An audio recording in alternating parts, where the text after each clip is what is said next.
What About Vietnam? What About Vietnam? A podcast with Carrie Newsom. So much to see and do. What About Vietnam? Everything you need to know before you go. Let Kerry pave the way for an amazing holiday in Vietnam. What About Vietnam? Hello and welcome to What About Vietnam? Xin Chào, which means hello. My name is Carrie Newsom and I'm your host. This is the very first episode. I'm truly excited to be bringing you this series. It's been a long time in the baking. Fell in love with Vietnam a long time ago, and now through this podcast, I get to share some of my learnings as a travel blogger and regular traveller in the last 14 years. I continue to work with travellers to Vietnam, and it's through them that they have inspired me to put this together for you. I hope to answer all those burning questions you have about Vietnam, like when to go, do you need a visa, is it safe, where are the hotspots, and what are the must-do things. I hope to bring this information to you in such a way you feel like you're already there, and we'll do that over the next few episodes. So stick around. I have lots of information coming your way. In this session, I'd like to focus on food because I think it is the entry point to the country.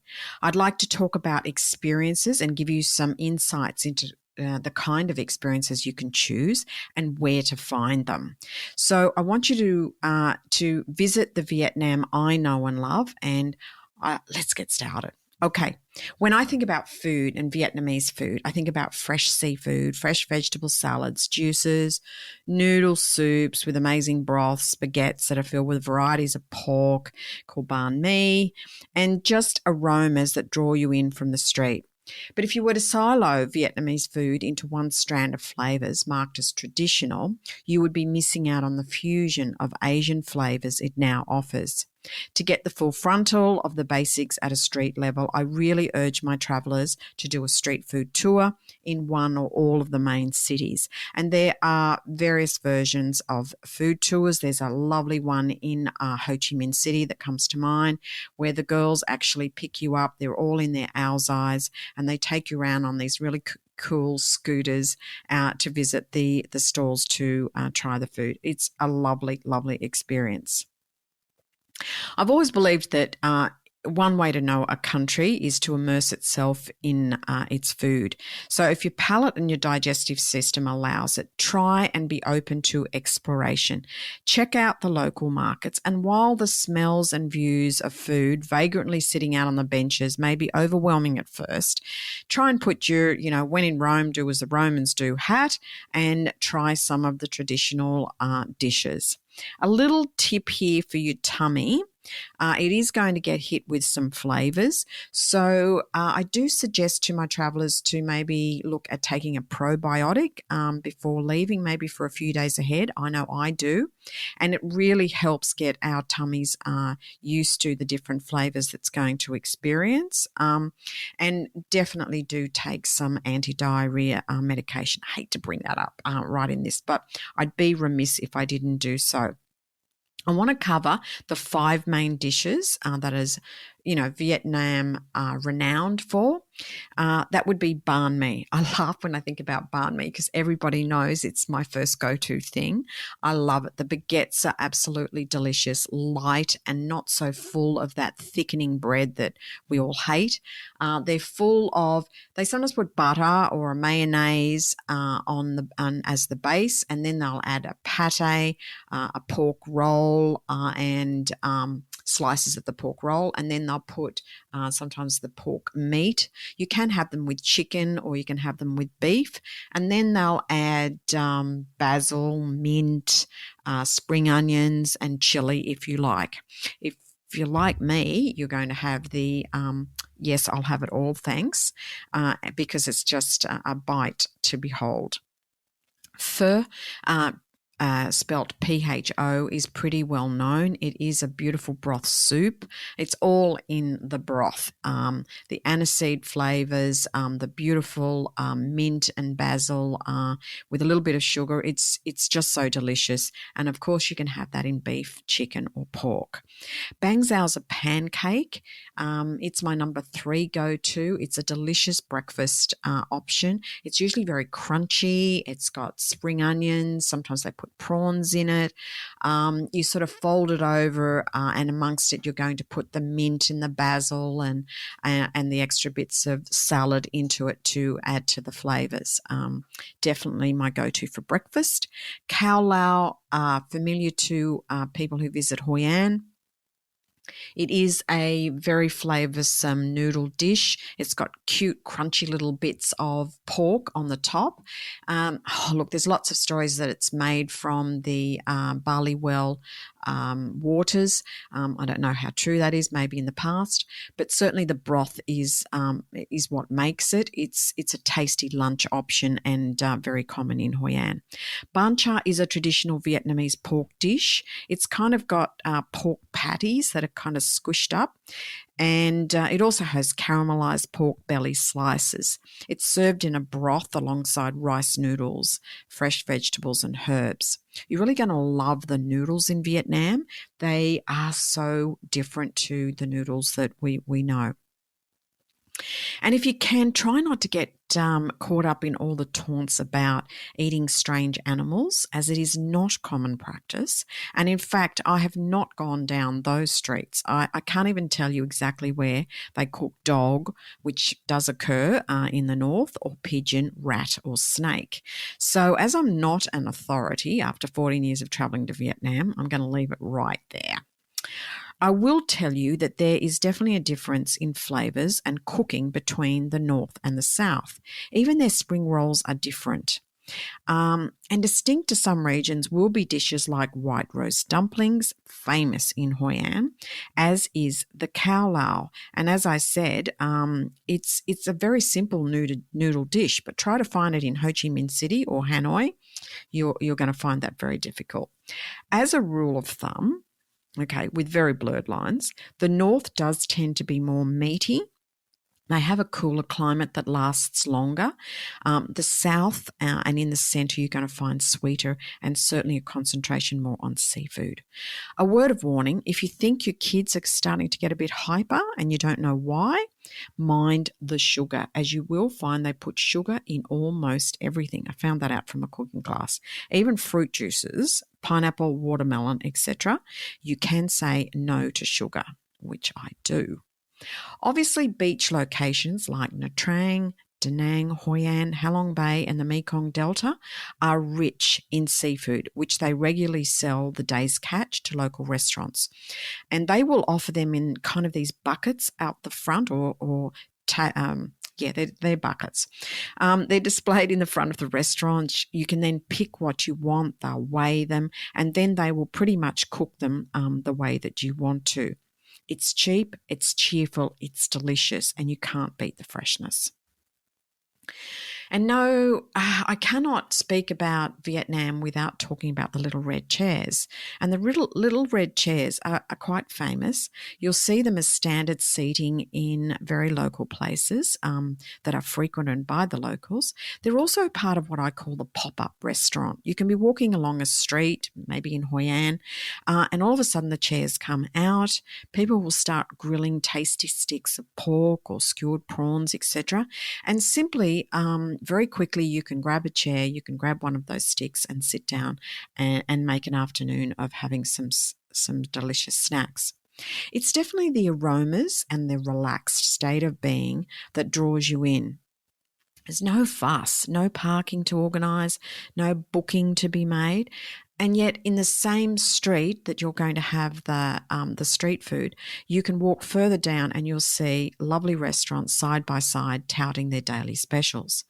Like any country, Vietnam has morphed into a multicultural society, and amongst the craziness is some amazing chefs emerging with new restaurants and bringing their culture to the table in Australian, Japanese, Korean barbecue and Asian fusion. I can honestly say I don't think I've had a bad meal in Vietnam. But for the most, I am with people that kind of know what I like. I still do food tours and I still do cooking lessons because you never stop learning about Vietnam. It's just one of those countries, and that's the delicious part about it. Vegetarians, you will love it, as Vietnam has you covered well. Their fruit juices and their fresh vegetables and noodles, we can definitely steer you in the right direction there. Coffee is a culture all of its own. It's an outing. It's not just a drink, it's a way to say hello and make new friends. Along with their teas, you will want to find any excuse to have a coffee or a tea, possibly in an old shop house that has been converted to a tea house. I know of a very beautiful ornamental shop house in Hoi An. It's known as the Quiet American, as it was featured in the film, and the house is still owned by the family. I got to visit the upstairs bedrooms one time to see the old family photos on the walls dating back centuries. It was just so amazing that residence had stayed in the family for so long, still owned by the same people. Truly, just makes you shake your head. Every frequent visitor has their favourites. A place called Cocobana is another one in Hoi An that's a favourite for me. They offer these very relaxing foot baths. It's made out of some kind of tea, and they pour the tea in, so you can have it either hot if the weather's cold, or you can have it cool. And if you've been walking on hot cement for hours, let me tell you, a cold foot bath with a nice berry delicious tea made from berries and all different kinds of herbs, you walk out of there on a cloud. I don't know how they do it, but they just do. And so with things like egg coffee, it's not found everywhere, mostly in the north and central districts. I'm not a big fan, but maybe if it's on the menu, you should try it. Vietnamese, if we're starting to talk about what they drink, certainly fresh fruit juices. They're not really known for drinking a lot of alcohol, except when I mention beer. So let me tell you about beer, or their traditional Bai Hoi. This is a beer that comes out and is produced in a day. So it's made in a day, it's drunk in a day. You can get it very cheaply, around about 5,000 to 10,000 a glass. There's lots of ceremony that goes in the official ranks of a group sitting around to do Bai Hoi. There's actually a place in Hanoi called Bai Hoi Corner. You're going to pay around about 5,000 to 10,000 a dong. It's cheap as chips, so you can drink lots of it. It's a rowdy kind of thing to do, but a lot of fun. And by the end of it, you're really going to make new friends. So if I move on now to describe you something about the people, I preface this by saying these are the experiences I've had with people, and they're also the experiences that my travellers tell me about, that they have experienced that have warmed their hearts. For a country that's experienced so much hardship, I am amazed at how gracious, kind and generous they are. I work with Vietnamese people regularly, and for the most part, I've found them to be kind, caring, and honest and helpful. They do have a fascination with us a bit. I think they'd like to put us all in the same bag as foreigners, which makes it a bit difficult. But once they know I'm from Australia, I get a lot of Aussie, Aussie, Aussie, come on, Aussie, Aussie, and I get, g'day, mate. So that kind of makes me feel at home. I do have an example I want to share about how wonderfully kind they are and thoughtful. I can remember walking through a market in Hoi An. It was a really busy, hot day. Accidentally, I dropped my hotel door key. Didn't even know it, to be honest. I kept walking, and I got a tap on the shoulder, and there's this street vendor who's handing me the card. I offered to give her a small reward, which, she took. But, like how often would that happen? And certainly I'm not even sure that would happen in the streets of my city. The opportunities that are open to you to actually mix with locals. I attended a cooking class in Vietnam run by a beautiful lady named Linh Tran, and she had a fun class. I learnt a lot. She became a close friend, and since then we travelled together and have stayed close friends. So the opportunity to meet locals, if you get it, take it, because they are beautiful, warm and friendly people. They mostly follow Buddhist traditions and favour anyone who does also. Family's everything, and you'll see a lot of that when you see the Tet celebrations, and I'll talk a little bit about that in future episodes. There has been some talk during the COVID epidemic, and I am recording this during that as it's May. I was in Vietnam in March, and there was some talk of people out in the country regions where there was some aggressiveness coming from the locals. Seeing foreign travellers, they kind of branded those with the blame, I guess, for bringing the COVID epidemic to Vietnam. I mean, that was totally uncalled for, and I don't think it was rife across the country, but it did happen. So we'll see when things get more relaxed, and as Vietnam is now opening up more, I think that's all just going to dissipate. Vietnam is a ravaged country of war. There have been a lot of wars, and I guess if we talk about the most recent one being 50 plus years old, the Vietnam War, the Generation X don't really understand it, as they don't get taught in their schools too much about political history. I'm not sure whether that's a good thing or not. As a traveller, and like in any city, keeping your wits about you is just common sense to me. You're always going to find those pickpocket kind of criminals around, certainly more around the markets and in the inner city areas. Just keep your bags, be mindful, use common sense.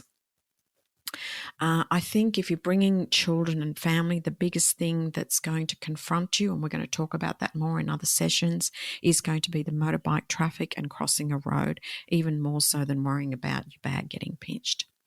While I am recording this in the middle of the pandemic, I want to just emphasize that when things we either get through it, or we find a vaccine, or we are more out of the travel ban space, I will update these episodes with new information. As the people differ by region, so do the experiences you can expect to find. For simplicity in this session, I'd like to break up experiences into 4 main categories, and there's a reason for that. I have a second series coming out called A Traveller's Guide to Experiences, and that's going to feature first-hand accounts. So I'm going to be talking with people who've had various experiences in Vietnam, and they're going to be able to give you their version. So it's going to be much more fun, much more interesting, and I think the best way to talk about experiences in Vietnam. But for the purpose of this episode, my main aim is to get you excited about Vietnam, as it has so much to offer.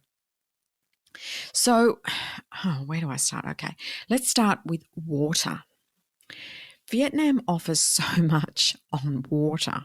For a start, there's 3,200 kilometres of coastline, and your hotspots there are going to be Da Nang, Hoi An, Nha Trang, and if you're a bit of an island lover, then you've got Phu Quoc, and it's an easy transit to, and it's visa free from Ho Chi Minh City. The north features some of the most staggering waterfalls near the China border, and let's not forget the beautiful Phung Nga underwater caves. These caves just seem to spring eternal. As of March 2020, they discovered 12 new caves. So it is the cave system which keeps on giving. My personal all-time favourite for off the beaten track is Barbie Lake. It's so pristine and unspoilt. You get to mix with the white Thai people and among the Hmong tribes. You get a feeling like it's a place that time forgot. Visit magical caves, taking a boat, and you go into these caves, and sometimes, depending on the time of year you visit, you get that cave all to yourself. And of course, you must be south if you want the taste of the mighty Mekong. Enjoy a trip up through to Phnom Penh or visit its delta region at Cantho. I mean, Cantho for me was an eye-opener, getting to see those families, of which, there's probably only about 100 or so families left that do sell their wares on the water very early in the morning. It is a sight to behold, and the Mekong River, taking a boat up the Mekong is definitely another experience to explore, but you need a little bit of extra time for that. Now, let's talk history. And if you are a history or war buff, this country has got it for you.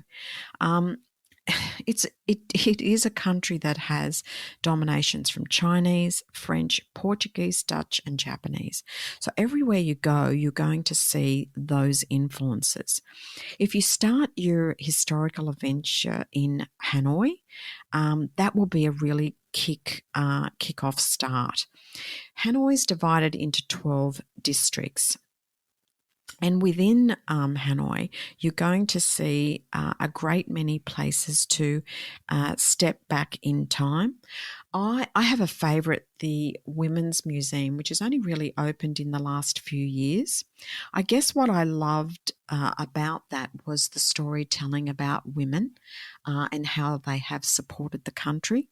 And, if it was good enough for them to don a uniform and fight in various wars which they, as I said, have been involved, they have as many rights as any. And one thing you will notice is the women are very enterprising. You'll often find they are the entrepreneurs in the family business.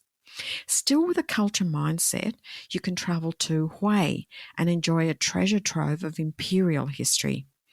Then, if you're still eager to search more on the history, why not go to Hoi An, where you can stay in a 16th century old town, visit shop houses and pagodas, see live art performances telling you stories of love and loss, all over that, that spice trail period of time. Hoi An is a great place to mix up the old and the new with fantastic beaches. It's ideal for families. It's just a place you can't go past for multifaceted experiences. Now I want to talk to the adventure seekers in my listeners. You need to pick your time to come, especially if you want to avoid like exhaustion and heat exhaustion. I would recommend heading to the north of Vietnam in the months between February and May. Rug up and you will experience some amazing vistas, either from visiting tea plantations, climbing mountains in Sapa, kayaking in Ninh Binh, or crawling through caves in Cat Ba National Park. Look, just exploring the national parks could consume your whole stay. You get to enjoy some of the local homestays, and you're going to meet families just taking you under your wing and cooking for you local food.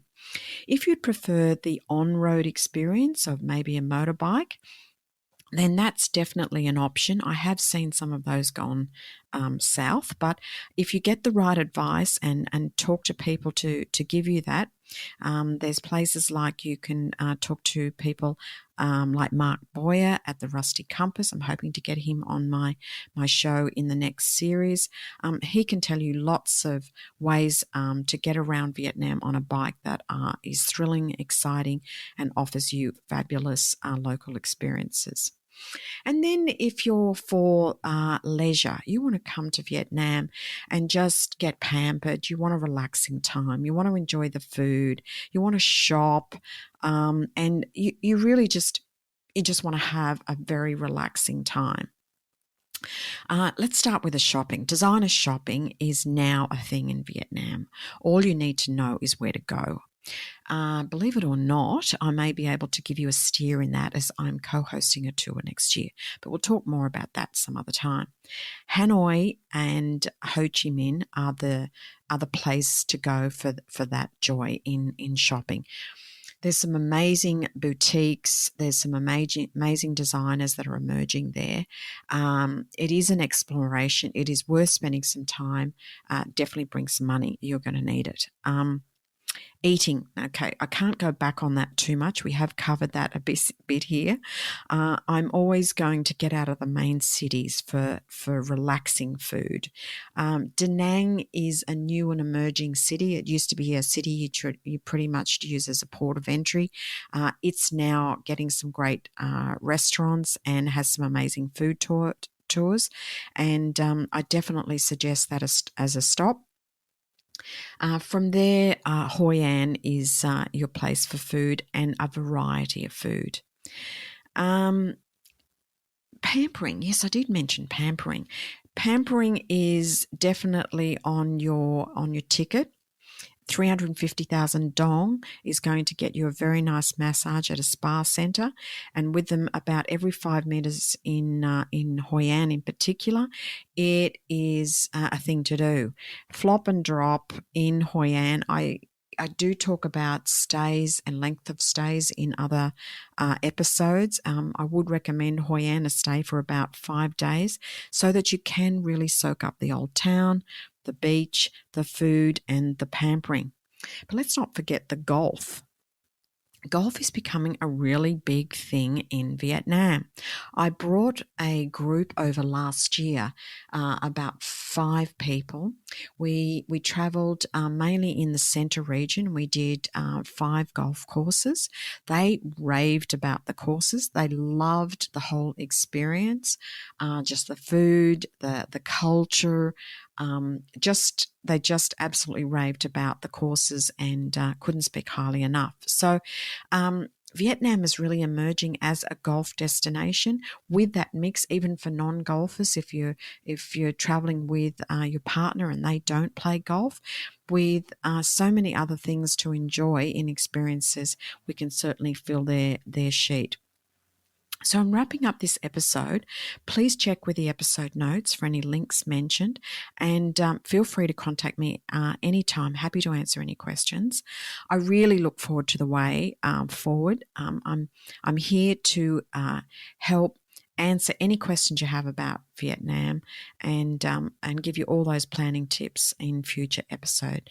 Thanks for listening. Bye for now. We hope you've enjoyed this week's episode. Remember to rate, review, and subscribe. What About Vietnam? A podcast with Carrie Newsom.